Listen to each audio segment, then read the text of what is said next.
अस्सलाम वालेकुम स्टूडेंट्स, हम स्टार्ट करेंगे 9 मैट्रिक की फिजिक्स की बुक का चैप्टर नंबर 2 जो कि है मेजरमेंट। उसके न्यूमेरिकल्स को हम सॉल्व करेंगे। सबसे पहले हम सॉल्व एग्जाम्पल्स को सॉल्व कर लेते हैं जो कि है पेज नंबर 21 पर। चलें स्टार्ट करते हैं। Question number 2.1। 2.1 हमें गिवन है radius of sphere is 0.2 centimetre. Find the surface area of the sphere and express the answer in significant figure. Radius of sphere आपको गिवन है 0.20 सेंटीमीटर दिया है। आपने सरफेस एरिया फाइंड करना है स्फेयर का और अपने आंसर को सिग्निफिकेंट फिगर्स में जो है सॉल्व करना है। तो सबसे पहले हम डेटा बना लेते हैं। इसका डेटा इसका किस तरह से बनेगा।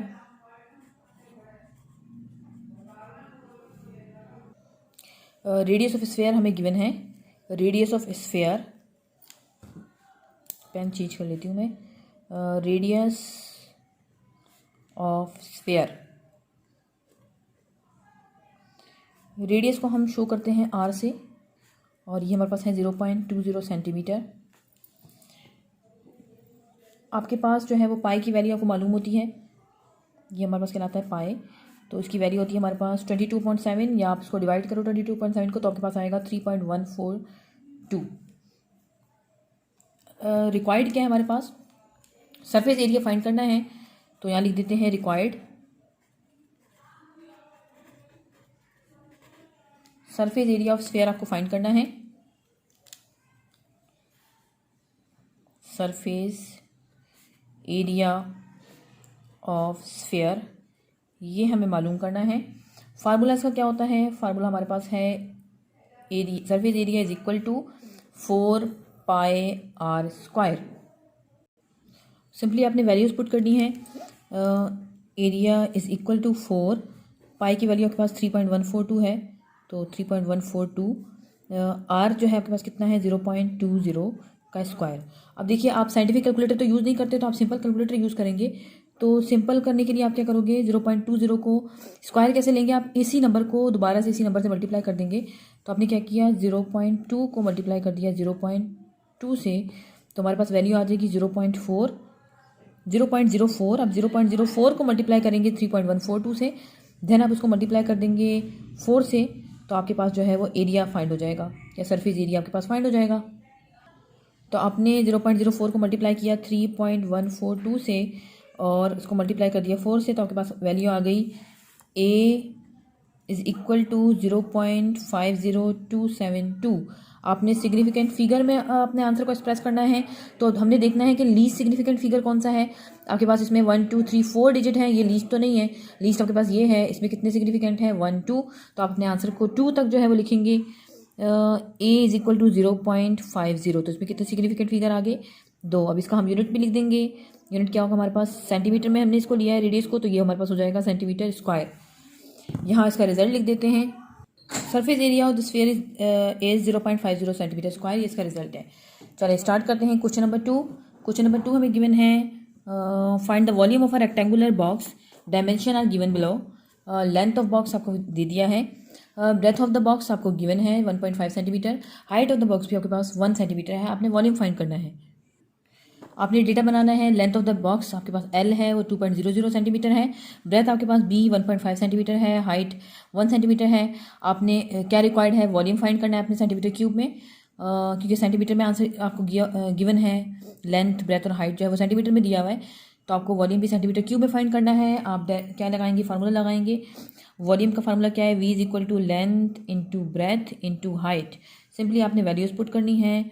We is equal to length हमारे पास है 2.00, इसको मल्टीप्लाई कर देंगे ब्रेथ से। ब्रेथ हमें दी हुई 1.5, इसको मल्टीप्लाई करेंगे 1 से। आपने जब इन सबको मल्टीप्लाई कर दिया तो आपके पास आंसर आ जाएगा 3.00 सेंटीमीटर क्यूब, या V is equal to 3 centimetre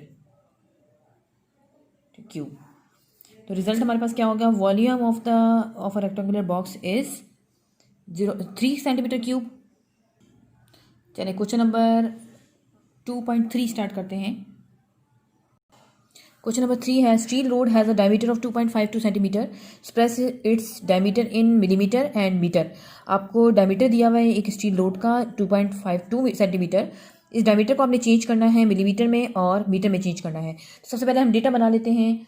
हमारे पास वैल्यू दी हुई है सेंटीमीटर में, तो वैल्यू इन सेंटीमीटर, या आप लिख दें diameter in centimetre. Diameter of steel rod in centimetre 2.52 है। Required diameter in millimetre, diameter in millimetre and metre जो है आपने ये फाइंड करना है कि सेंटीमीटर को मीटर में कैसे चेंज करेंगे और सेंटीमीटर को मिलीमीटर में कैसे चेंज करेंगे, आपने फाइंड करना है। सबसे पहले हम फाइंड कर लेते हैं मिलीमीटर, सेंटीमीटर को मिलीमीटर में चेंज करना। देखिए 1 सेंटीमीटर हमारे पास इक्वल होता है, आपने याद रखना है 10 मिलीमीटर के।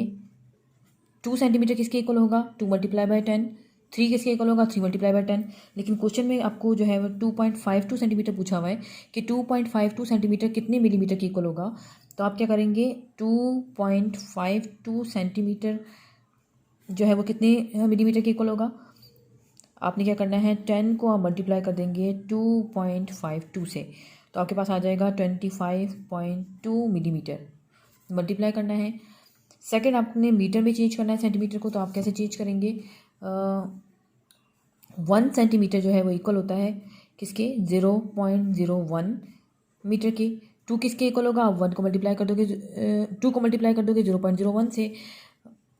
अभी ये पूछ रहे हैं कि 2.52 सेंटीमीटर कितने मीटर के इक्वल है, तो आपने सिंपली क्या करना है, 2.52 सेंटीमीटर जो है वो कितने मिलीमीटर की, कितने मीटर के इक्वल होगा, 0.01 मल्टीप्लाई बाय 2.52, तो हमारे पास वैल्यू आ जाएगी 0.0252 सेंटीमीटर। या इसको अगर सिग्निफिकेंट फिगर में लिखें तो उसमें हमने सबसे पहले देखना है कि हमारे पास डेटा में सबसे लीस्ट सिग्निफिकेंट फिगर कौन सा है। तो हमारे पास है ये 1 2 3, तो हमने 3 तक अपना आंसर लेकर आना है। इसमें भी कितने आ रहे हैं, 1 2 3, तो हमारे पास जो है वो लीस्ट सिग्निफिकेंट फिगर है, यही हमारा आंसर है। चलिए इसका रिजल्ट लिख लेते हैं। तो डायमीटर इन मीटर आ गया 0.0252, डायमीटर इन मिलीमीटर आ गया 25.2। चलें अब स्टार्ट करते हैं सॉल्व एग्जाम्पल 2.4। क्वेश्चन गिवन है, in an experiment the mass of a calorimeter has been found 36.35 gram. Express this mass in milligram, microgram and kilogram. एक calorimeter है जिसका मैस जो है वो इतना है ग्राम में, आपने इस ग्राम को चेंज करना है मिलीग्राम में, माइक्रोग्राम में और किलोग्राम में। चलिए स्टार्ट करते हैं। सबसे पहले हम बनाएंगे डेटा। तो डेटा हमारे पास क्या है, मैस ऑफ कैलोरीमीटर इन ग्राम हमें दिया हुआ है 36.35 ग्राम। रिक्वायर्ड हमें क्या है, मैस इन मिलीग्राम, इस ग्राम को मिलीग्राम में चेंज करना है, मैस इन माइक्रोग्राम में चेंज करना है, मैस इन किलोग्राम। चलिए इसके बाद हमारे पास सॉल्यूशन पे आ जाते हैं। चलिए सबसे पहले हम सॉल्व कर लेते हैं मैस इन मिलीग्राम। तो हमें मालूम होना चाहिए कि हमारे पास 1 ग्राम जो है वो कितने मिलीग्राम की इक्वल होगा। तो since 1 gram is equal to 1000 milligram के इक्वल होता है, 2 ग्राम किसके इक्वल होगा, 2 मल्टीप्लाई बाय 1000। हमसे पूछ रहे हैं कि 36.35 ग्राम किसके इक्वल होगा, तो आप यहाँ लिख देंगे 36.35 ग्राम इज इक्वल टू, आप इसको क्या करवाएंगे, मल्टीप्लाई करवाएंगे। 36.35 को मल्टीप्लाई करवा देंगे आप 1000 से, तो आपके पास वैल्यू आ जाएगी कितनी, यहाँ हम सॉल्व कर लेते हैं।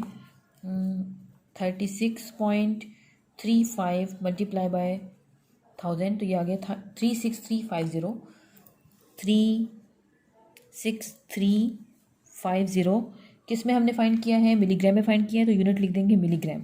अगर आप इसको एक्सपोनेंट में लिखना चाहें तो अपने एक्सपोनेंट में कैसे लिखेंगे, देखिए हमारे पास 36350 में कोई पॉइंट नहीं है, तो हम पॉइंट को शिफ्ट करवाएंगे। आप चाहे तो यहाँ तक करवा दें, चाहे यहाँ तक करवा दें। सपोज़ करो मैं यहाँ से पॉइंट, जब पॉइंट नहीं होता किसी वैल्यू में तो हम कंसिडर करते हैं पॉइंट कहाँ पे है, लास्ट में है। तो इसकी पॉइंट हम कहाँ कंसिडर कर रहे हैं, पॉइंट कंसिडर कर रहे हैं कि लास्ट में है। तो मैं यहाँ से शिफ्ट करवाऊँगी 1 2 3 4, मैंने 4 तक शिफ्ट करवाया, तो ये हो जाएगा 3.635। कहाँ तक करवाया है, 4 तक करवाया, तो एक्सपोनेंट 4।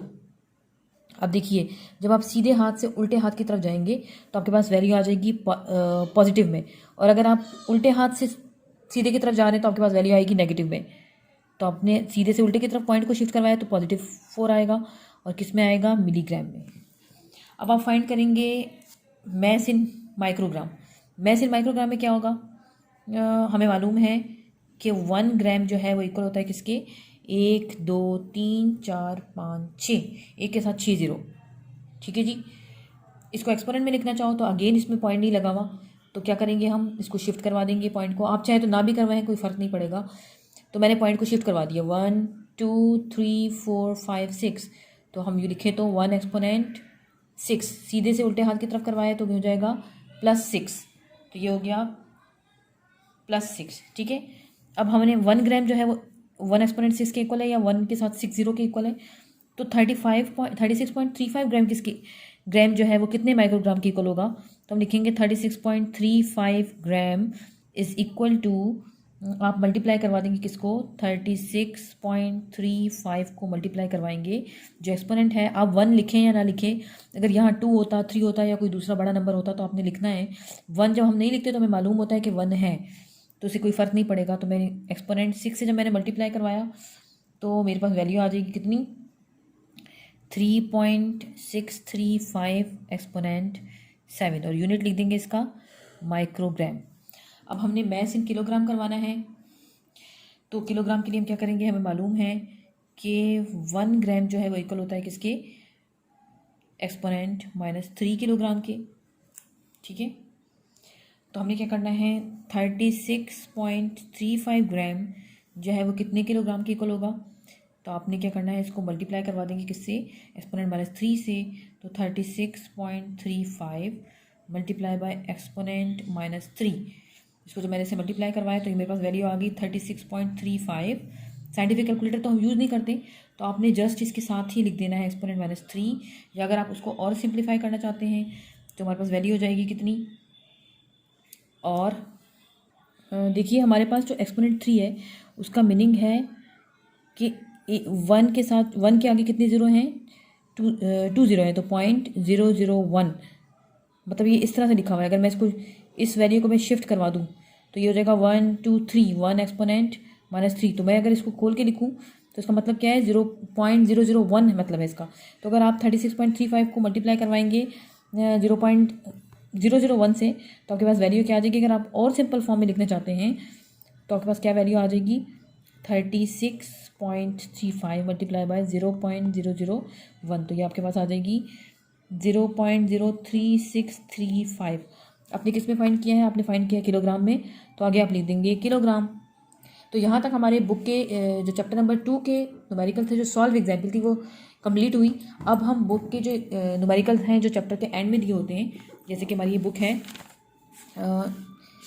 इस चैप्टर के लास्ट में पेज नंबर 31 पे जो न्यूमेरिकल दिए हुए हैं हम वो नेक्स्ट वीडियो में देखेंगे। ओके।